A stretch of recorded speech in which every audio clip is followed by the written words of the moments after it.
जय हिंद फ्रेंड्स। करते हैं आज की क्लास शुरू। आज हम करेंगे ईपीएफओ 2017 का जो एग्ज़ाम हुआ था उसको डिस्कस करने वाले हैं। तो सबसे पहले सुनिए आज का मोटिवेशनल कोट जो आपको ऊर्जावान बनाएगा, आपके चेहरे पर मुस्कान को लेकर आएगा कि अभी तक धूप में जला हूँ फिर छाँव देखूँगा।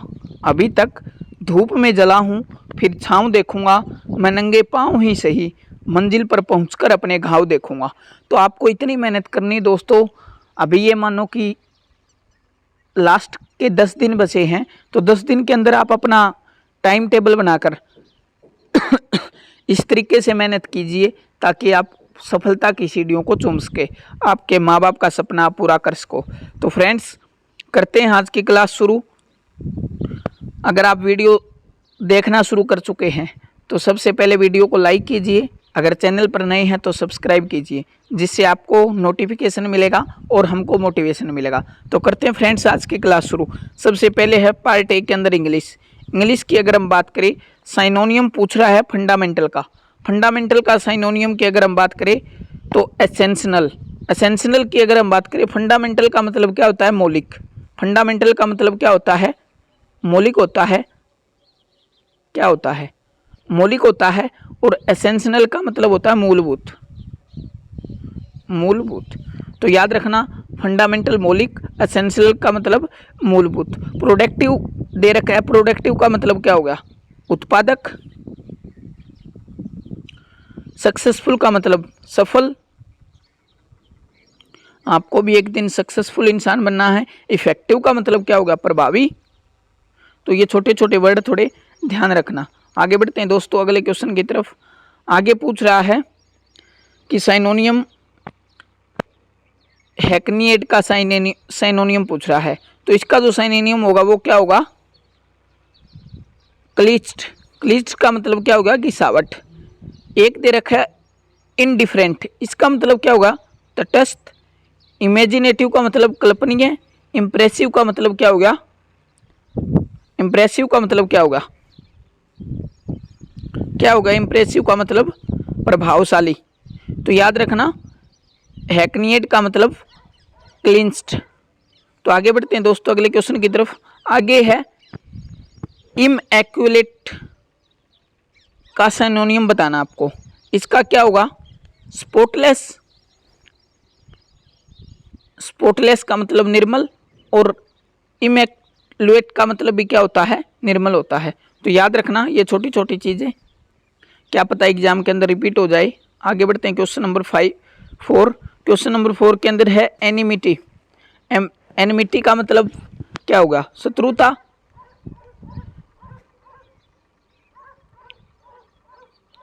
एंटोनियम पूछ रहा है। एनिमिटी का मतलब शत्रुता हो गया। अमिटी का मतलब क्या हो गया? मित्रता।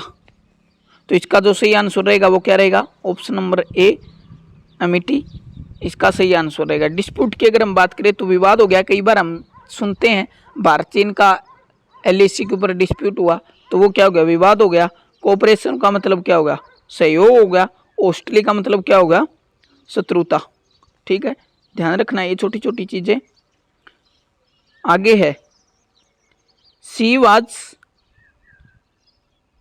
रेलुटेंट टू सेल हर कार। इसका एंटोनियम बताना आपका। किसको? रेलुटेंट का सिनोनियम बताना है, एंटोनियम बताना है। तो इसका क्या आएगा? एगर। क्या आएगा? इसका ऑप्शन नंबर सी क्या रहेगा? इसका बिल्कुल करेक्ट आंसर रहेगा। आपको ये डिस्क्रिप्शन पढ़ना तो आप पढ़ सकते हैं, नीचे जो दिया गया है वो। तो हम जल्दी जल्दी करेंगे। आगे है क्वीर। क्वीर का मतलब विचित्र होता है। एलजीबीटी कम्युनिटी के बारे में आपने सुना होगा, उसके अंदर भी क्वीर आता है। क्वीर का मतलब विचित्र हो गया। तो इसके अंदर क्या रहेगा? इसका आंसर होगा कस्टमरी। क्या होगा? कस्टमरी हो गया, विशिष्ट। आगे है which one of the following part of the sentence as you know that ignorant are easily duped has an error. इसके अंदर एरर पूछ रहा है। तो इसके अंदर जो एरर है वो कहां पर है? दैट द इग्नोरेंट के अंदर क्या है? इसके अंदर एरर है, दे नहीं आएगा यहाँ पर। दैट द नहीं आएगा, क्या आएगा यहाँ पर, सीधा ये आएगा। ठीक है, तो यहाँ पर इसके अंदर एरर है। आगे which of the following part of sentence after a lot argument I bought him forward to my point of view has an error. इसके अंदर एरर पूछ रहा है, तो इसके अंदर जो एरर है वो आई बोट हिम फॉरवर्ड, यहाँ पर इसके अंदर एरर है। इसके अंदर एरर कहाँ पर है, यहाँ पर इसके अंदर एरर है। आगे है, इसके अंदर भी एरर बताना है। Don't ask him how he is because if he start talking about his health you will never get off from him. तो इसके अंदर क्या आएगा,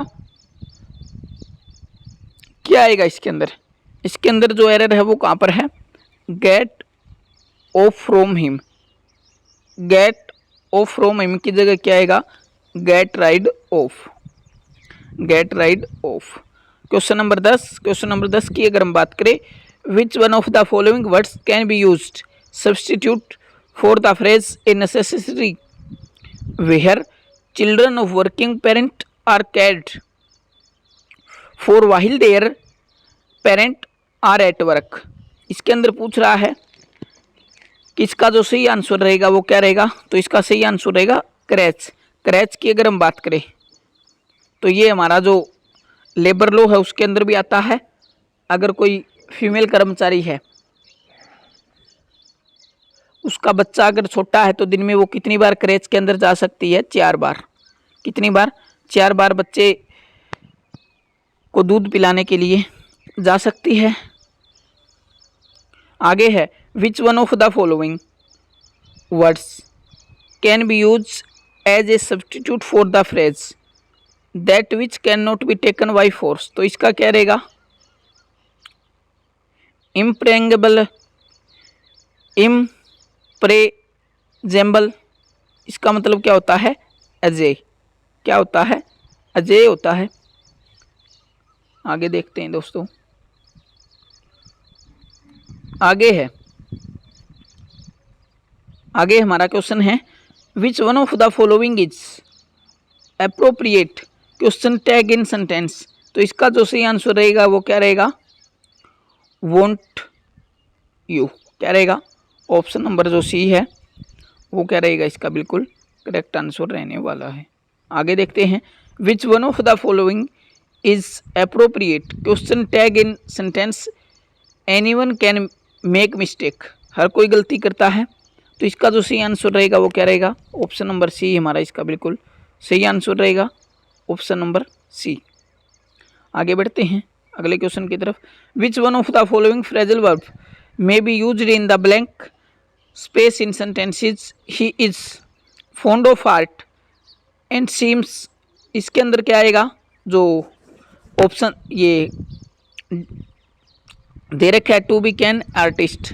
तो इसका जो सही आंसर रहेगा वो क्या रहेगा, option number C cut out. इसका क्या रहेगा, बिल्कुल करेक्ट आंसर रहने वाला है। क्या रहेगा, कट आउट। आगे बढ़ते हैं अगले क्वेश्चन की तरफ। आगे हमारा क्वेश्चन है, which one of the following phrasal verbs may be used in blank space in sentences we were happy in beginning but now all the troubles have cropped up. क्या आएगा इसका आंसर, क्रॉप्ड अप आएगा। बिल्कुल ए जो रहेगा इसका क्या रहेगा, बिल्कुल करेक्ट आंसर रहने वाला है। अगर आपको डिटेल पढ़नी तो डिटेल नीचे दे रखी है, वो पढ़ सकते हैं आप, क्योंकि हम जल्दी जल्दी में कर रहे हैं। ये विच one of the following phrasal verbs may be used in blank, इसके अंदर क्या आएगा, तो कैम आउट। क्या आएगा, ऑप्शन नंबर बी जो कैम आउट है वो इसके अंदर आने वाला है। आगे क्वेश्चन नंबर 17 के अंदर पूछ रहा है, which one of the following phrasal verbs may be used in blank space in sentence I have to finish this work before I leave tomorrow morning. तो इसका जो सही आंसर क्या रहेगा, क्लियर अप। क्या रहेगा, option number A is the right answer. Which one of the following preposition may be used in sentence he lived a hand dash mouth existence surviving on just few rupees a week. तो इसका जो सही answer रहेगा वो क्या रहेगा, option number B is the right answer. This question. आगे बढ़ते हैं अगले क्वेश्चन की तरफ। आगे है which one of the following capital letter, इसके बारे में बताना है कि क्या रहेगा। There is no meaning to cry over the split milk since the matter is over. इसका जो सही आंसर रहेगा वो क्या रहेगा, option number A. Option number A जो दिया है वो इसका बिल्कुल करेक्ट आंसर रहने वाला है। बढ़ते हैं इंग्लिश के आखिरी क्वेश्चन की तरफ। सब्स्टिट्यूट वर्ड पूछ रहा है इसका। Serving the suffers is true, human service, इसका जो सही आंसर रहेगा वो क्या रहेगा दोस्तों, option number C is the right answer this question. आगे बढ़ते हैं। अब जीएस का सेक्शन आ गया है, इसको हम पूरा डिटेल से देखने वाले हैं। पार्ट बी पूछ रहा है the evolution of provincial finance in British India, a study in the provincial decentralization of imperial finance के लेखक कौन है। तो इसके लेखक हैं doctor B R Ambedkar. Doctor B R Ambedkar के बारे में एक दो पुस्तक और याद रखना। मूक नायक, इनकी क्या है ये पत्रिका मूक नायक। और बात करें जो इनके बारे में तो भारतीय संविधान सभा के ये क्या थे, भारतीय संविधान सभा में जो प्रारूप समिति थी उसके क्या थे, ये हेड थे। तो इनकी पत्रिका ये देखो। इनकी अन्य महत्वपूर्ण पुस्तकें भारत का राष्ट्रीय अंश 1916 के अंदर प्रकाशित होती है। 1920 के अंदर मूक नायक पत्रिका एनिलेशन ऑफ कास्ट, जातियों का अंत 1937 के अंदर, और संघ बनाम स्वतंत्रता ये 1939 के अंदर। अंतर्राष्ट्रीय मामलों के संदर्भ में कर्जन के बारे में निम्नलिखित में से कौन सा सही है। इसका जो सही आंसर रहेगा वो ऑप्शन नंबर बी रहेगा। ऑप्शन नंबर बी, वह फारस की खाड़ी और सिस्तान पर ब्रिटिश प्रभाव क्षेत्र स्थापित करना चाहता था। तो कर्जन के बारे में अगर हम बात करें तो बंगाल का विभाजन कर्जन के समय में होता है। साम्राज्यवादी गवर्नर जनरल था एशिया के, तो 1903 के क्षेत्र में उसने क्या किया था, प्रभुत्व स्थापित करना शुरू किया था। आगे बढ़ते हैं दोस्तों अगले क्वेश्चन की तरफ। आगे है ब्रिटिश ईस्ट इंडिया काल के असम के बारे में निम्नलिखित में से कौन सा सही है। तो यह पूर्वोत्तर सीमांत, तो ये बिल्कुल गलत हो गया। 1865 में इसमें प्रांत का दर्जा दिया गया, ये भी गलत है। ये बिल्कुल सही ऑप्शन नंबर सी। 1876 में इसे बंगाल से अलग कर दिया, सिल्लट को इसके साथ मिलाकर मुख्य आयुक्त प्रांत बना दिया। और असम के बारे में याद रखना, इसका पुराना नाम क्या था, कामरूप। कामरूप इसका पुराना नाम था। और असम के आधुनिक संस्थापक अगर आपसे पूछे तो कौन थे, गोपीनाथ बारदोलाई। गोपीनाथ बारदोलाई इसके क्या थे, आधुनिक असम के संस्थापक थे। आगे बढ़ते हैं दोस्तों अगले क्वेश्चन की तरफ। आगे 1930 के दशक में केरल में स्थापित कृषक संघों को क्या कहा जाता था। उनको कहा जाता था कृषक संगम। क्या कहा जाता था, कृषक संगम उनको कहा जाता था। डिटेल पढ़नी हो तो डिटेल पढ़ सकते हो आप, नीचे दे रखी है ये। 9 मई के दिन कांग्रेस ने इथियोपिया दिवस क्यों घोषित किया था। इसका रीजन था क्योंकि 1936 के अंदर, 1936 की अगर हम बात करें,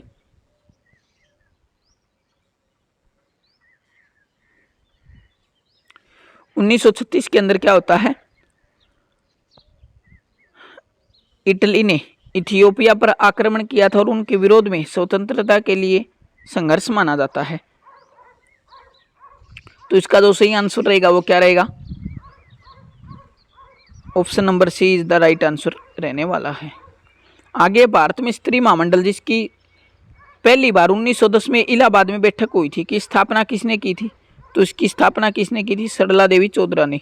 किसने की थी, सरला देवी चौधरा ने। एनी बेसेंट की अगर हम बात करें तो होम रूल। ठीक है, आगे बढ़ते हैं। निम्नलिखित में से कौन सी एक विशेषता असहयोग आंदोलन की नहीं है। असहयोग आंदोलन की विशेषताओं के बारे में अगर हम बात करें तो क्या क्या विशेषता थी इसकी। आर्थिक बहिष्कार तीव्र सफल था, बिल्कुल सही आंसर सही है। इस आंदोलन में बहुत बड़ी संख्या में मध्यम वर्ग ने भाग लिया, बिल्कुल सही है। अनियमित भौगोलिक विस्तार और क्षेत्रीय विविधताओं, इसकी मुख्य विशेषताएं थी। भारत ने कहीं पर भी अपना क्षेत्र विस्तार नहीं किया था, भारत के अंदर रहकर इसका विरोध हो रहा था। और ऑप्शन नंबर डी है कि असहयोग आंदोलन के साथ साथ जो गांधीवादी सामाजिक सुरक्षा आंदोलन जैसे मध्य विरोधी आंदोलन भी कुछ सफलता मिली थी।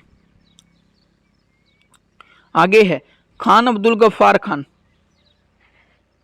द्वारा सन 1928 में निम्नलिखित में से कौन सा एक प्रकाशन आरंभ किया था। खान अब्दुल गफ्फार खान की अगर हम बात करें तो इनको याद रखना सीमांत गांधी बोला जाता है। क्या बोला जाता है? सीमांत गांधी इनको बोला जाता है। लाल कुर्ती दल, लाल कुर्ती दल ध्यान रखना, ठीक है। तो क्या था इनका प्रकाशन? था पख्तून। क्या था? पख्तून इनका क्या था? प्रकाशन था। आगे बढ़ते हैं। 1880 के दशक के आरंभ में आर्य समाज की महिला स्थापना किसने की थी? तो वो की थी पंडिता रमाबाई। आर्य समाज की अगर हम बात करें तो 1875 के अंदर स्वामी दयानंद सरस्वती, स्वामी दयानंद सरस्वती जी द्वारा आर्य समाज की क्या की जाती है? स्थापना की जाती है। इनमें से किन्हें पहला भारतीय माना जाता है जिन्हें पत्रकार के रूप में कार्य करते हुए जेल जाना पड़ रहा था? तो वो कौन था? सुरेंद्र नाथ बनर्जी। कौन था? सुरेंद्र नाथ बनर्जी था। उनका पत्र कौन सा था? तो द बंगाली इनका न्यूज़पेपर था। 1883 के अंदर इनको जेल में जाना पड़ा था। आगे बढ़ते हैं अगले क्वेश्चन की तरफ। Question number 31। 19वीं सदी में भारत में आर्थिक विकास की कमी के लिए निम्नलिखित में से कौन सा कारण जिम्मेदार था? कौन कौन से कारण जिम्मेदार थे? तो सबसे पहले आधिकारिक तौर पर ब्रिटिश सरकार हस्तक्षेप की नीति से वचनबद्ध थी, किंतु वास्तव में यह एक विभेदात्मक हस्तक्षेप नीति थी। बिल्कुल सही है। आगे प्रश्न नंबर 2 के ऑप्शन नंबर 2 पढ़ते हैं। यूरोपीय उद्यमियों के संबंध बैंकों और एजेंसी घरों के साथ थे, जबकि भारतीयों को स्वजन परिवार व जाति के लोगों पर निर्भर रहना पड़ता था। बिल्कुल सही है। ऑप्शन नंबर 3 क्या दे रखा है? ऑप्शन नंबर 3 की अगर हम बात करें, जब बागानों का अंतरण व्यक्तिगत पूंजी के स्वामित्व में किया गया तब देशीय निवेशकों की जानबूझकर उपेक्षा की गई थी। तो तीनों इसके अंदर क्या है? बिल्कुल सही है। तो बात करते हैं इसका जो सही आंसर रहेगा ऑप्शन नंबर डी। क्या रहेगा इसका? बिल्कुल करेक्ट आंसर रहने वाला है। आगे है किस समाज सुधारक की आत्मकथा जिसका शीर्षक लुकिंग बैक है 1890 में पूना में महिलाओं के लिए विद्यालयों की स्थापना करने में उसके अनुभव के बारे में बताती है? तो वो दौड़ो केशव कर्वे। ये मेरे को भी नहीं आता था, शायद आपको भी नहीं पता हो, क्योंकि इतनी डिटेल के अंदर कौन पढ़ता है। तो दौड़ो केशव कर्वे इसका क्या रहेगा? बिल्कुल करेक्ट आंसर रहने वाला है। ये देख लेना, डिटेल दे रखी इसके अंदर। भारतीय पुरातत्व सर्वेक्षण के प्रथम महानिदेशक कौन थे? भारतीय पुरातत्व सर्वेक्षण की अगर हम बात करके आर्कियोलॉजिकल सर्वे ऑफ इंडिया 1861 के अंदर, याद रखना, अलेक्जेंडर कनिंघम के द्वारा इसकी क्या की जाती है? स्थापना की जाती है। वर्तमान में इसके हेड की अगर हम बात करें तो कौन है? वी विद्यावती। वी विद्यावती वर्तमान के अंदर इसकी हेड है। आगे बढ़ते हैं। निम्नलिखित में से कौन सी कृति प्रसिद्ध समाज सुधारक बेगम रोकैया की नहीं है? तो ये ध्यान रखना है या नहीं है। तो मदर इंडिया इनकी नहीं है। कौन सी नहीं है? मदर इंडिया नहीं है। ये किसकी है मदर इंडिया? तो ये है कैथरीन मेयो की। कैथरीन मेयो की ये रचना है। आगे बढ़ते हैं दोस्तों। निम्नलिखित में से कौन सी विशेषता मुगल इतिवृत्तियों की नहीं है? मुगल इतिवृत्तियों की अगर हम बात करें कौन सी नहीं है? ये तो है इनमें घटनाओं का एक सतत कालानुक्रमिक अभिलेख प्रस्तुत किया गया। बिल्कुल सही है। आगे ये मुगलों के बारे में तथ्यात्मक जानकारी। बिल्कुल सही है। इनसे हम समझ पाते हैं कि सामाजिक विचारधाराएं किस तरह से उत्पन्न और प्रसारित हुई हैं। बिल्कुल सही है। इनमें अतिवर्तियों के लेखकों की संक्षिप्त जीवनियाँ दी गई हैं? बिल्कुल भी नहीं दी गई हैं इनके अंदर किसी भी लेखक की कोई जीवनी। आगे बढ़ते हैं दोस्तों अगले क्वेश्चन की तरफ। हमारा क्वेश्चन नंबर 36 है।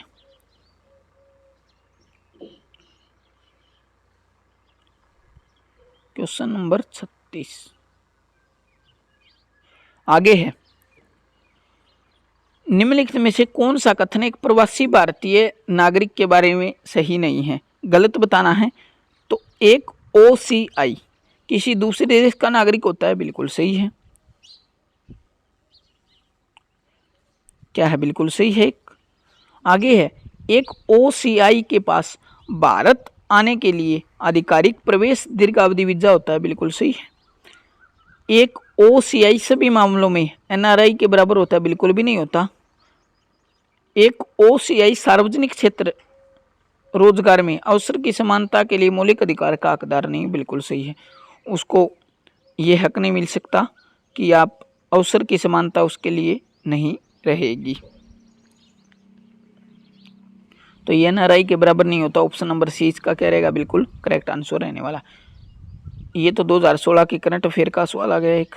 आगे है, बलात्सर एवं बेगार भारत के संविधान के निम्नलिखित में से कौन से क्षेत्रों का अनुक्रमण है। तो इसका जो सही आंसर रहेगा आर्टिकल 23, याद रखना 23 और 24 इसके अंदर दिया गया है, ठीक है। आगे, भारत के संविधान सभा के निम्नलिखित में से कौन सा कथन सही नहीं है। भारतीय संविधान सभा के बारे में अगर हम बात करें तो देखो, पहला ऑप्शन क्या दिया है, संविधान सभा को उन सदस्यों ने बनाया, उन सदस्यों से बनाया गया था जो प्रांतीय विधानसभा सदस्यों द्वारा अप्रत्यक्ष रूप से चुने गए थे, बिल्कुल सही है। संविधान सभा की पहली बैठक 9 दिसंबर 1946 को, बिल्कुल सही है। डॉक्टर सच्चिदानंद इसके अस्थायी हेड बनते हैं। फिर दूसरी जब बैठक होती है तो तब कौन बन जाते हैं, डॉक्टर राजेंद्र प्रसाद। प्रत्येक प्रांत में सीटें 3 मुख्य समुदायों मुस्लिम, सिख और सामान्य में उनकी अपनी अपनी आबादी के अनुपात में बांटी, बिल्कुल सही है। और बात करें ऑप्शन नंबर डी के अंदर क्या दिया है, ये दिया गया है कि भारत के राज्यों के प्रतिनिधियों के मामले में चयन की विधि गवर्नर जनरल द्वारा निर्धारित की गई थी, बिल्कुल भी नहीं निर्धारित की गई थी। और इसके अंदर 10 लाख लोगों पर क्या था, एक प्रत्याशी चुनना था। तो 10 लाख लोगों पर एक प्रत्याशी चुनना था। आगे बात करते हैं, कैबिनेट मिशन योजना द्वारा निर्धारित किया गया था। तो निम्नलिखित में से कौन सा एक संवैधानिक निकाय नहीं है। संवैधानिक निकाय कौन सा नहीं है, भारतीय निर्वाचन आयोग आर्टिकल कहाँ से कहाँ तक है, 324 से 329, ठीक है। वित्त आयोग 280, राजभाषा आयोग बिल्कुल सही है ये भी। राष्ट्रीय महिला आयोग ये नहीं है एक संवैधानिक आयोग। राष्ट्रीय महिला आयोग के बारे में बात करें तो इसका हेड कौन है वर्तमान के अंदर, रेखा शर्मा, रेखा शर्मा याद रखना, ठीक है। कौन है, रेखा शर्मा। आगे बात करें, निम्नलिखित में से कौन सी एक विशेषता एकाधिकार स्पर्धा नहीं है। कौन सी एक विशेषता एकाधिकार स्पर्धा नहीं है, तो ये नहीं है option number D, option number C, बाजार में उत्पाद समझाती होता है, होमोजीनियस होता है, product in market is homogeneous. ये बिल्कुल गलत आंसर है, इसका गलत दे रखा है ये। आगे बात करते हैं, आर्थिक लागत की तुलना में सामाजिक लागत अधिक होती है, इसका कारण क्या है। समाज अर्थव्यवस्था से बड़ा है, समाज में राज्य व्यवस्था सम्मिलित है जबकि अर्थव्यवस्था में नहीं है। आगे है, दर्शकों बाई स्टैंडर्ड्स द्वारा वहन की गई लागत धनात्मक होती, तो ये बिल्कुल इसका क्या रहेगा, सही उत्तर रहने वाला है क्वेश्चन नंबर 42 का। आर्थिक लागत की तुलना में सामाजिक लागत अधिक तब होती है जब उत्पादन प्रक्रिया से जुड़े लोगों में अतिरिक्त अन्य लोग दर्शकों की धनात्मक लागत राशि का वहन किया जाना, ठीक है। आगे बढ़ते हैं अगले क्वेश्चन की तरफ।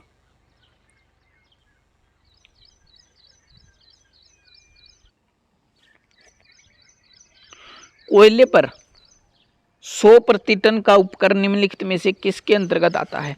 तो ये किसके अंतर्गत आता है, कार्बन टैक्स के अंतर्गत। Carbon tax, A is the right answer this question, ठीक है। आगे बात करें, मूल कोर मुद्रास्फीति सकल हेडलाइन मुद्रास्फीति से भिन्न है। मुद्रास्फीति क्या है, कीमत सूचकांक में अस्थिर स्वरूप की वस्तुओं की उपेक्षा कर देती है, ठीक है। तो ऑप्शन नंबर ए इसका क्या रहेगा, बिल्कुल सही उत्तर रहने वाला है। मुद्रास्फीति का संबंध स्थिर स्वरूप की वस्तुओं से, जैसे बिजली, सड़क, सीमेंट, लोहा, ऐसी वस्तुओं से है। आगे बात करें, इनमें से कौन चॉइस ऑफ टेक्निक्स पुस्तक के लेखक हैं? तो इसका जो सही आंसर रहेगा अमर्त्य सेन। याद रखना कौन है? अमर्त्य कुमार सेन। कौन है? अमर्त्य कुमार सेन, एक के सेन इसका बिल्कुल सही उत्तर है। नोबेल पुरस्कार विजेता है ये अमर्त्य सेन। कब दिया गया था ये आप कमेंट सेक्शन में कमेंट करके बता देना। ये करंट अफेयर के क्वेश्चन आ गए। ये है कि भारत में उत्पादक मूल्य सूचकांक PPI 2014 तैयार करने के लिए क्रिया पद्धति निर्धारित करने वाले कार्यदल के अध्यक्ष कौन थे? तो BN गोलदार। याद रख लेना बस, ये उस समय हो सकता है करंट अफेयर का क्वेश्चन हो। आगे है, निम्नलिखित में से किस स्कीम का उद्देश्य 11 से 18 वर्ष की आयु के किशोरों का सर्वोत्मुखी विकास करना है? तो ये है कौन सी योजना? RGSCAG, Rajiv Gandhi scheme for improvement of adolescent girl, इसको क्या बोला जाता है? सबला इसको बोला जाता है, जिसकी शुरुआत कब होती है? 2010 के अंदर। 2010 के अंदर इसकी शुरुआत होती है। पंचायत अनुसूचित क्षेत्रों का विस्तार अधिनियम 1996 से में प्राकृत संसाधनों के स्वरूप अभिशासन की अनुमति किसे दी गई थी? तो किसे दी गई थी? ये ग्राम सभा को। ग्राम सभा का गठन की अगर हम बात करें तो आर्टिकल कौन सा है? 40। याद रखना आर्टिकल 40 है। जल्दी जल्दी कर रहे हैं। निम्नलिखित में से कौन सा WTO का सदस्य नहीं है? तो इनके अंदर जापान नहीं है, अब भी नहीं है, ये उस समय भी नहीं था। ठीक है, जापान इनके अंदर नहीं है। WTO की अगर हम बात करें, जल्दी सी बात कर लेते हैं। WTO वर्ल्ड ट्रेड ऑर्गेनाइजेशन, तो इसकी बात करें हम, पहले इसका नाम क्या था? GATT, general agreement on tariff and trades, और 1995 के अंदर इसका नाम बदलकर क्या कर दिया? WTO कर दिया। नागोजी ओंकाजाइवेला वर्तमान में इसकी हेड है, जो कि कहाँ के? नाइजीरिया। एक स्टैंड अप उद्यम कहाँ स्थापित किया जा सकता है? कृषि क्षेत्र में किया जा सकता है?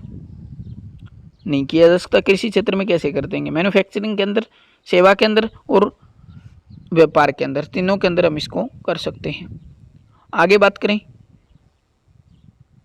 2016 की एक राजीव गांधी खेल रत्न, इसके बारे में थोड़ा सा याद रख रहे हैं। राजीव गांधी खेल रत्न अवार्ड है, इसका नया नाम क्या कर दिया गया? मेजर ध्यानचंद खेल रत्न अवार्ड। मेजर ध्यानचंद खेल रत्न अवार्ड कब किया गया था? 29 अगस्त 2022 को। 29 अगस्त 2022 है या 21, ये आप कंफर्म कर लेना, शायद 21 है या 22, कंफर्म कर लेना। 29 अगस्त को, क्योंकि 29 अगस्त को राष्ट्रीय खेल दिवस मनाते हैं हम, मेजर ध्यानचंद जी का जन्मदिन होता है। और बात करें अंदर, इसके अंदर हम 25 लाख रुपए क्या होती है? इनामी राशि होती है। और खेल का क्षेत्र के अंदर ये सर्वोच्च खेल सम्मान है। आगे बात करें, ये उस समय करंट अफेयर का क्वेश्चन हो गया। आगे है, स्टार्टअप हब को कहाँ पर स्थापित करने के संबंध में सहमति हुई है? IITs के अंदर हुई है, IISAR के अंदर हुई है, NITs के अंदर हुई है। तो ये तीनों, इसका ऑप्शन नंबर जो ए है वो इसका क्या रहेगा? बिल्कुल सही आंसर रहेगा। स्टार्टअप की अगर हम बात करें, स्टार्टअप डे पूछ सकता है आपसे, तो 16 जनवरी याद रखना, 16 जनवरी। और स्टार्टअप का जो बड़ा रूप होता है उसको हम क्या बोलते हैं? यूनिकॉर्न। स्टार्टअप के बड़े रूप को हम क्या बोलते हैं? यूनिकॉर्न। यूनिकॉर्न याद रखना। आगे बढ़ते हैं। आगे है, स्टैंड अप इंडिया कार्यक्रम प्रत्येक बैंक शाखा द्वारा 10 लाख से 100 लाख तक ऋण निम्नलिखित में से किसको दिया जाना है? तो ये जो SC ST ऋणी है उनको, और कम से कम एक महिला ऋणी को। ठीक है, तो A और B इसका सही उत्तर है। ऑप्शन नंबर जो D है वो इसका क्या रहेगा? बिल्कुल करेक्ट आंसर रहने वाला है। तो याद रखना, option number D is the right answer this question. आगे बढ़ते हैं क्वेश्चन नंबर 56 की तरफ। आगे है, सवर्ण के मामले में उस लेखाकरण अवधि में राजस्व की मान्यता दी जाती है जिसमें क्या होता है? सवर्ण का खनन कर लिया जाता है। भारत के अंदर सोना कहाँ पर मिलता है? KGF याद रखना, कोलार गोल्ड फील्ड। कहाँ पर? कर्नाटका के अंदर। ठीक है, पारंपरिक दृष्टिकोण के अनुसार राजस्व के साथ खर्च को किसके आधार पर सुमेलित किया जाता है? तो ओरिजिनल कॉस्ट, मूलभूत लागत के ऊपर, ठीक है। प्रारंभिक खर्च किसका उदाहरण है? तो ये है आस्थगित राजस्व व्यय का। किसका उदाहरण है ये? आस्थगित राजस्व व्यय का। आगे बढ़ते हैं दोस्तों। आगे है स्थायी परिसंपत्तियों का मूल्यह्रास, किसका उदाहरण है? तो ये किसका उदाहरण है? राजस्व व्यय खर्च का, राजस्व व्यय और खर्च का। तो हम जल्दी जल्दी कर रहे हैं क्योंकि समय का अभाव है। लेखांकन के संदर्भ में पद IFRS किसका प्रतीक है? IFRS की अगर हम बात करें तो इंटरनेशनल फाइनेंशियल रिपोर्टिंग स्टैंडर्ड्स, इसका क्या रहेगा? बिल्कुल करेक्ट आंसर रहने वाला है। अगर आप इसकी PDF लेना चाहते हैं ना तो हमारा टेलीग्राम चैनल है मिशन IAS, मिशन IAS, और वीडियो के डिस्क्रिप्शन के अंदर आपको लिंक भी मिल जाएगा, वहाँ पर आप इस कंटेंट की PDF ले सकते हैं। अगर आप एक दो बार पढ़ लेंगे एग्जाम से पहले तो ये आपके लिए बड़ी हेल्पफुल होगी। तो इसको छोड़ देते हैं, आगे बढ़ते हैं। आय और व्यय लेखा क्या होता है? आय और व्यय लेखा क्या होता है? एक नॉमिनल अकाउंट होता है, नॉमिनल अकाउंट। आय व्यय लेखा क्या होता है? एक नॉमिनल अकाउंट होता है। आगे बढ़ते हैं अगले क्वेश्चन की तरफ। आज का हमारा अगला क्वेश्चन है 63। वसीयतें साधारणतः क्या होती हैं? वसीयतें क्या होती हैं? पूंजीकृत होती हैं तथा तुलन पत्र में ली जाती हैं, ठीक है। तुलन पत्र के अंदर, बैलेंस शीट के अंदर ली जाती है। आगे बात करते हैं अगले क्वेश्चन की तरफ। प्रेषण भेजे हुए माल पर असामान्य हानि किस लेखे में क्रेडिट की जाती है? तो ये किसके अंदर की जाती है? प्रेषण लेखा के अंदर। प्रेषण लेखा के अंदर इसको क्या किया जाता है? नोट किया जाता है।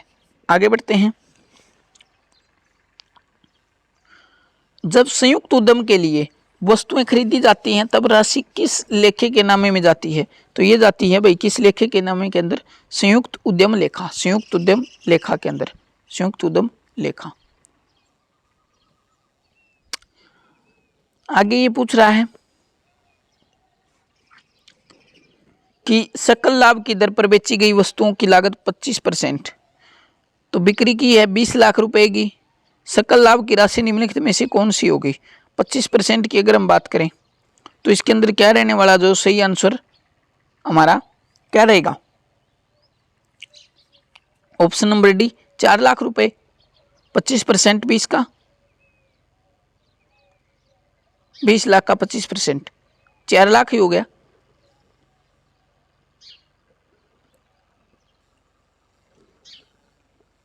आगे बढ़ते हैं।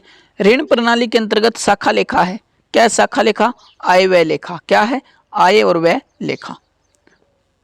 आगे है विद्युत शक्ति की लागत विभिन्न विभागों में किसके अनुसार प्रभाजित की जानी चाहिए? किसके अनुसार?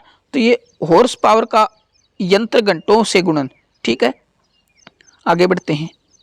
कंपनी अधिनियम 2013 की किस अनुसूची के अंतर्गत वित्तीय विवरणों के प्रपत्र निर्धारित किए जाते हैं? तो सूची 3, शेड्यूल 3, और वैसे संविधान के अनुसूची 3 के अंदर क्या है? शपथ, ठीक है।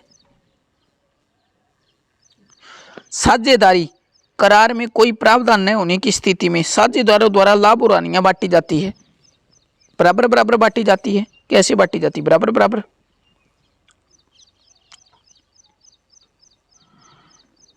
निर्माण कार्य समिति, सुरक्षा समिति और कैंटीन प्रबंधन समिति किसके उदाहरण हैं? किसके उदाहरण है ये? तो ये उदाहरण है दोस्तों प्रबंधन में कामगारों की भागीदारी, प्रबंधन में कामगारों की भागीदारी से संबंधित है। आगे है फिलाडेल्फिया घोषणा के अनुसार निम्नलिखित में से कौन सा ILO की अगर हम बात करें, इंटरनेशनल लेबर ऑर्गेनाइजेशन, इसकी स्थापना 1919 के अंदर होती है, याद रखना। तो इसका जो सही आंसर रहेगा वो क्या रहेगा? Option number D.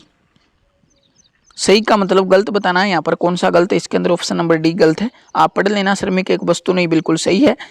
अभिव्यक्ति की स्वतंत्रता और संघ की स्वतंत्रता, ये भी बिल्कुल सही है। किसी भी स्थान पर गरीबी, हर एक स्थान पर संपन्नता के लिए खतरा होता है, बिल्कुल सही होता है, बिल्कुल सही इसका ये आंसर रहने वाला है।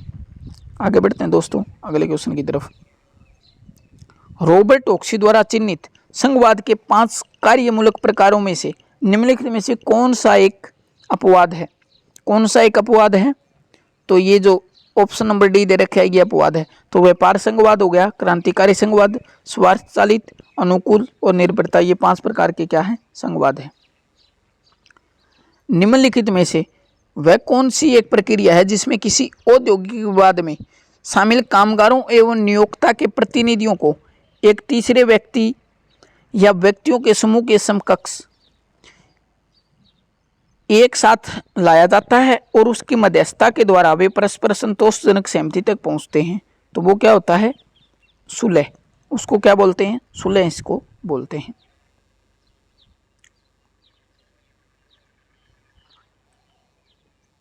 आगे है औद्योगिक नियोजन स्थायी आदेश अधिनियम 1946 के अंतर्गत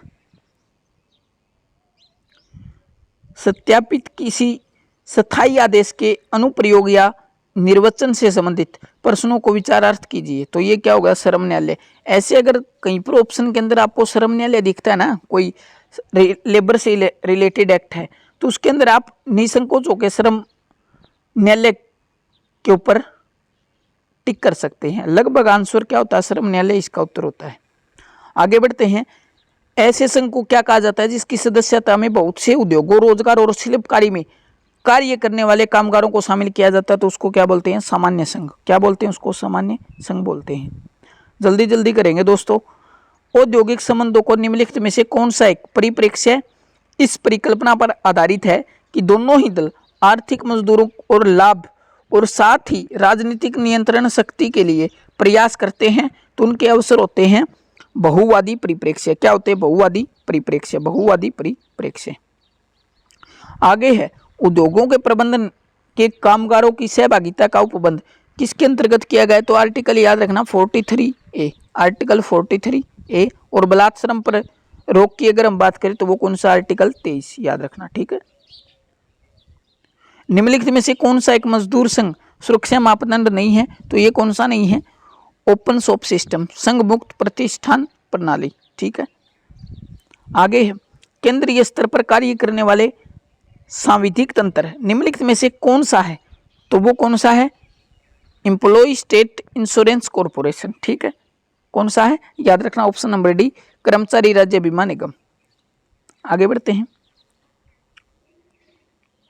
क्वेश्चन नंबर 81, श्रमिक की नागरिक संकल्पना निम्नलिखित में से किसके द्वारा वर्णित होती है, तो ये होती है श्रमिक को यह अधिकार है कि जिन निबंधनों और शर्तों के अंतर्गत उसे काम करना है उनके संबंध में उससे परामर्श किया जाए। एक बात याद रखना, कोई वयस्क है तो वो एक हफ्ते के अंदर कितने घंटे काम कर सकता है, 48।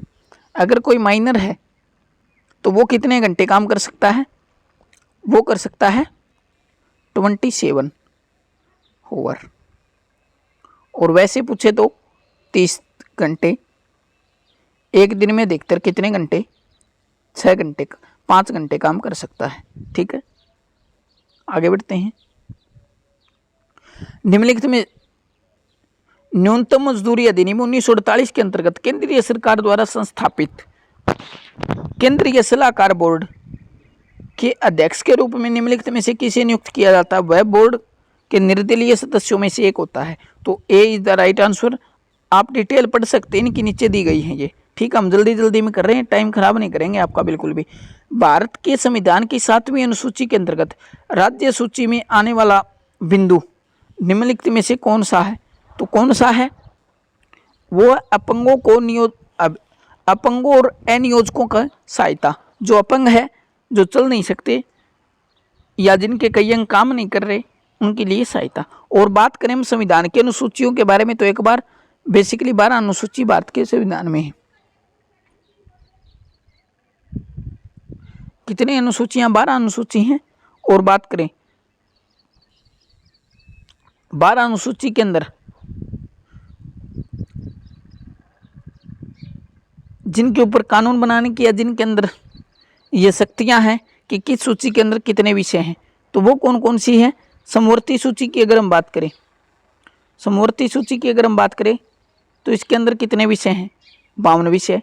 पहले कितने थे, 47। संघ सूची की अगर हम बात करें तो मूल संविधान के अंदर 99, वर्तमान के अंदर 100, ठीक है।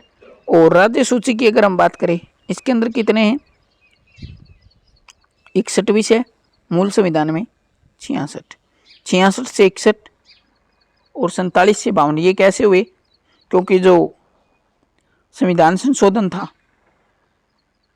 कौन सा संविधान संशोधन, तो इनके अंदर याद रखना कितने कितने विषय हो गए, तो ध्यान रखना। ये आगे बढ़ते हैं।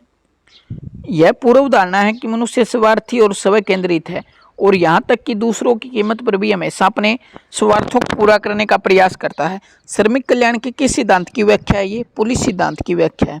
कौन सा सिद्धांत हो गया? ये पुलिस सिद्धांत हो गया। आगे बात करें, डॉक्टर ए करोड़ का सूत्र किसके निर्धारण के संबंध में रखता है? तो न्यूनतम मजदूरी। किसके? न्यूनतम मजदूरी के। ठीक है,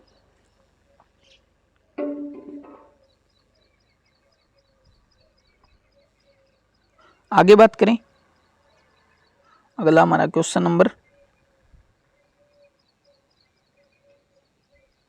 जो है 86, ये है समाज के एक सदस्य के रूप में प्रत्येक व्यक्ति को सामाजिक सुरक्षा का अधिकार है और प्रत्येक प्रयासों और अंतर्राष्ट्रीय सहयोग के माध्यम से अपने व्यक्तित्व के स्वतंत्र विकास और अपनी मान मर्यादा के लिए अपरिहार्य आर्थिक, सामाजिक, सांस्कृतिक अधिकारों की प्राप्ति का वह हकदार है। सामाजिक सुरक्षा के महत्व को बल देने वाले यह कथन निम्नलिखित में से किसी अभिव्यक्त किया गया मानवाधिकार की सार्वभौम जो घोषणा है? 10 दिसंबर, याद रखना 10 दिसंबर 1948 को मानवाधिकार घोषणा पत्र जारी होता है और इसी दिन हम क्या मनाते हैं? Human rights day.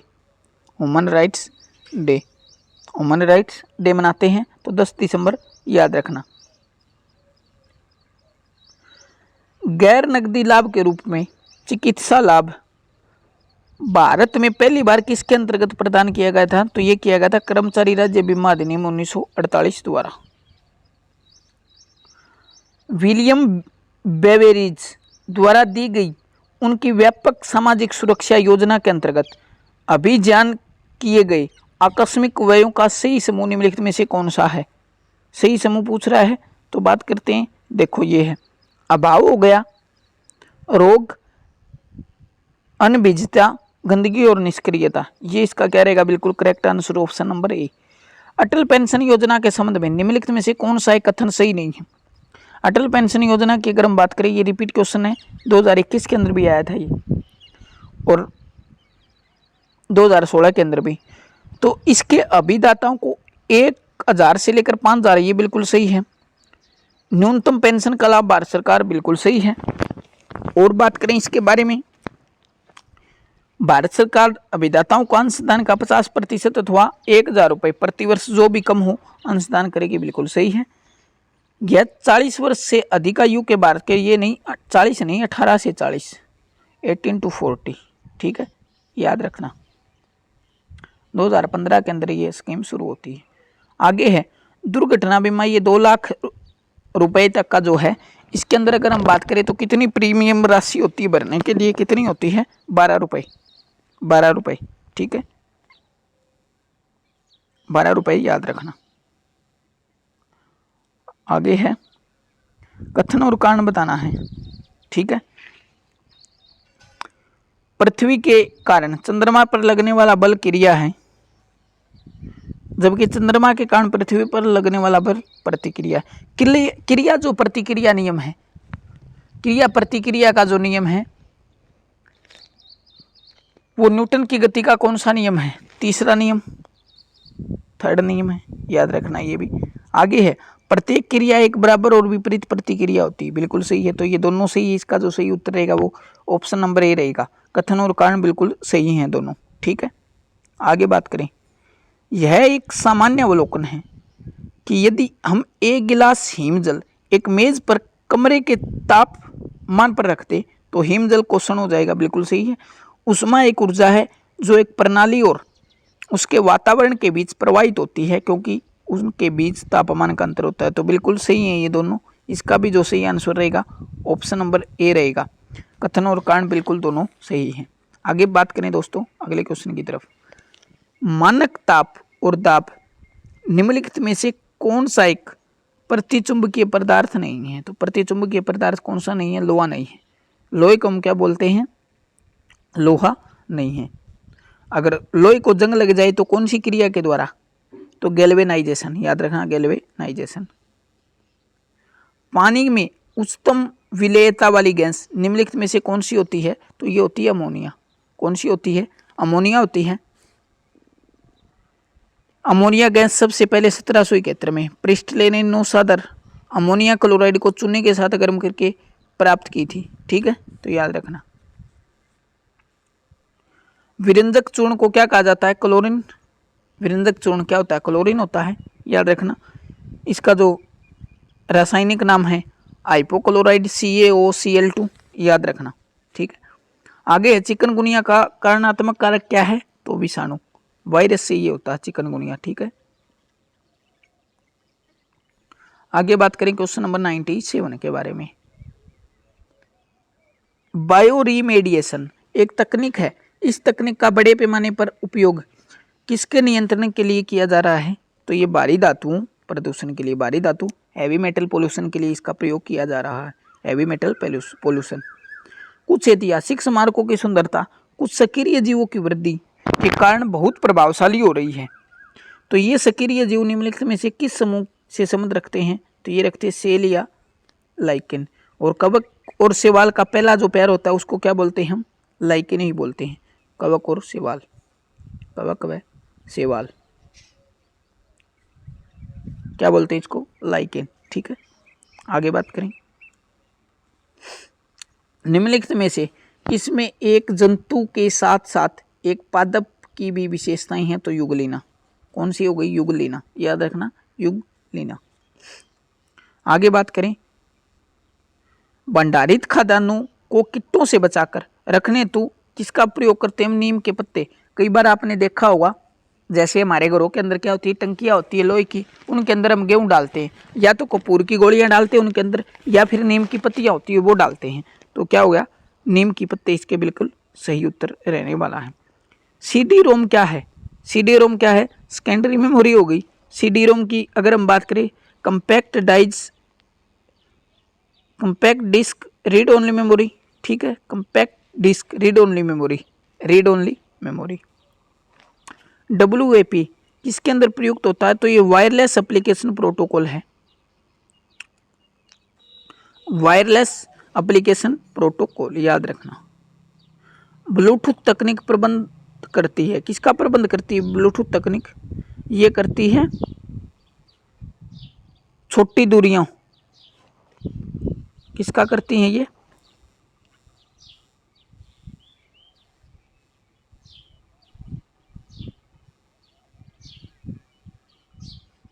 छोटी दूरियों पर रखे हुए जो विभिन्न यंत्र उपकरणों के बीच बेतार संपर्क के लिए, छोटी दूरियों के लिए किसका प्रयोग करते हैं? हम ब्लूटूथ का प्रयोग करते हैं।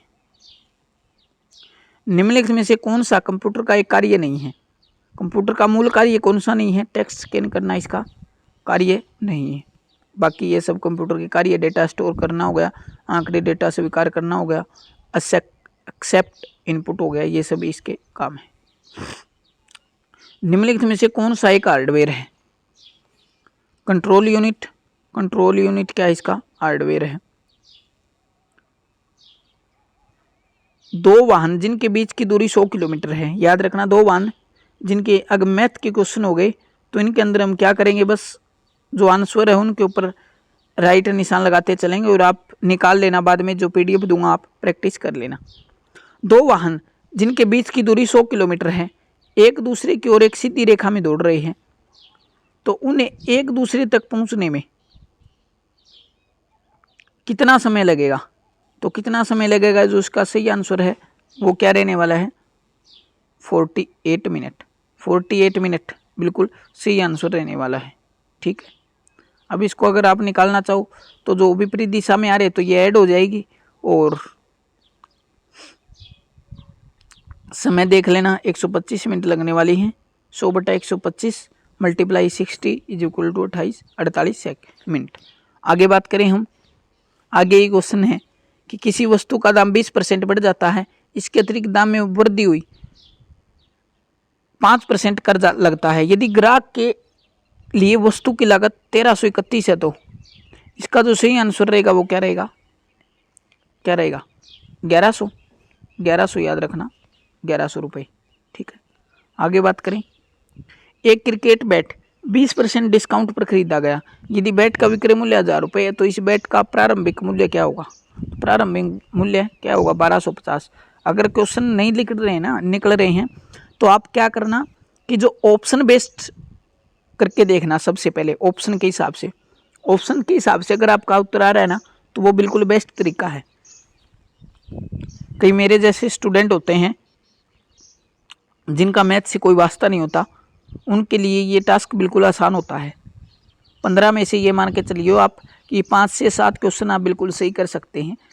आगे है चाय उत्पादक स्थान या तो असम या बंगाल, तो इनमें से कौन सा कथन है, ये जो ऑप्शन नंबर डी के अंदर दिखाया गया है।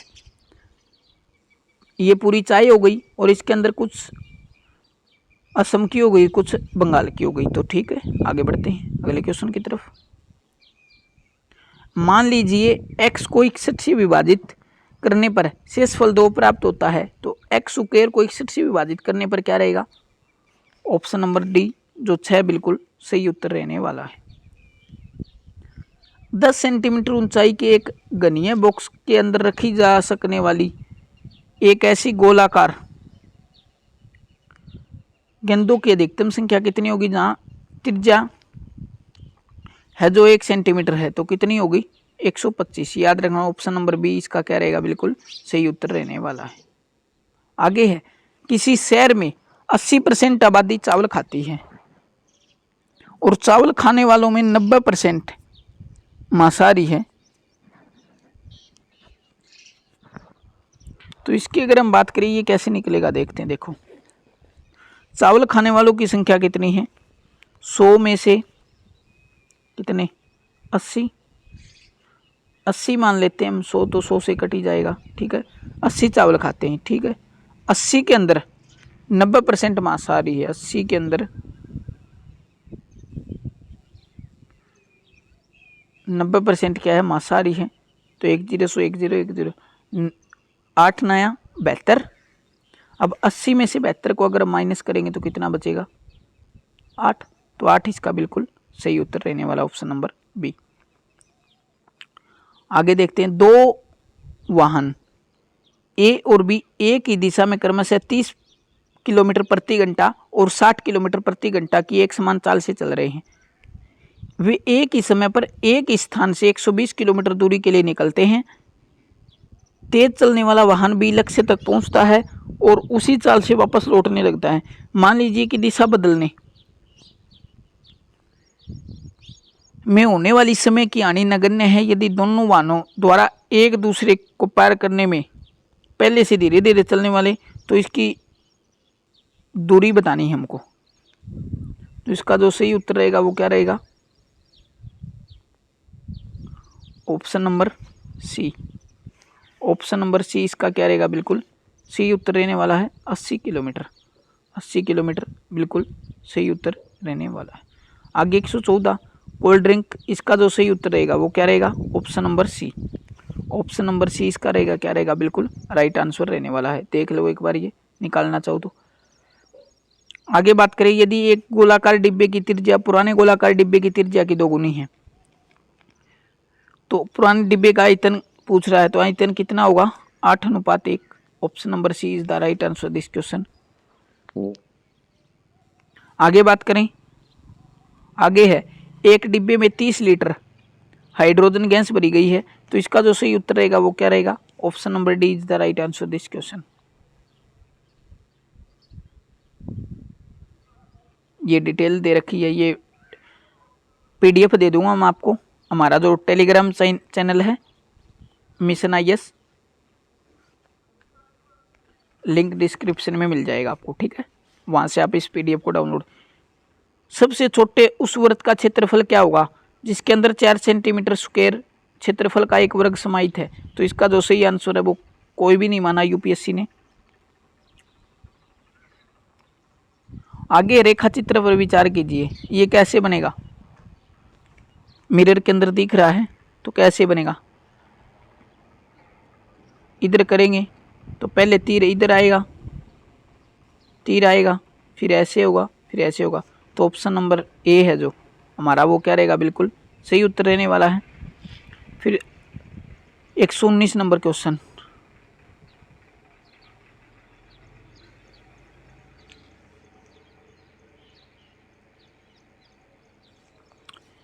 तीन व्यक्ति ए बी सी मिलकर किसी एक साथ करते हैं, कारोबार को शुरू करते हैं एक साथ। उनका हिस्सा 17, 37, 46% कारोबार के अंदर पूछ रहा है, तो इसका जो सही उत्तर रहेगा वो क्या रहेगा? 2300। अब निकाल भी सकते हो आप इसको, ठीक है। 20% की वैल्यू अगर 1000 रुपये है तो याद रखना, 20% की वैल्यू अगर 1000 रुपये है तो 20% की वैल्यू अगर 1000 रुपये है तो 100% की कितनी हो गई? 5000 रुपये, ठीक है। तो किसकी निकालनी है हमको?